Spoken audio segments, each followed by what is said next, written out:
clear থাকিব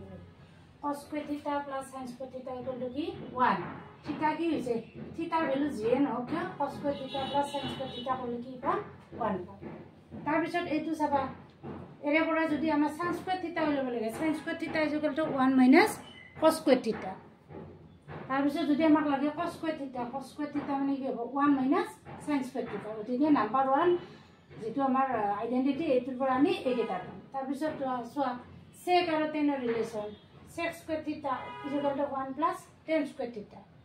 পালা গিনি বুজি এৰে পৰা যদি আমাক tan square theta লাগে তেতিয়া হ'ব sec square theta minus 1 আৰু এটা পাম sec square theta minus tan square theta equal to 1 এইকেইটা পাইছো ইয়াত তাৰ পিছত আমাৰ যেটো থাৰ্ড ৰিলেচন হয়নে থাৰ্ড ৰিলেচনটো আমাৰ কি আছে থাৰ্ডটো আছে আমাৰ এটো cos square theta is equal to 1 plus cos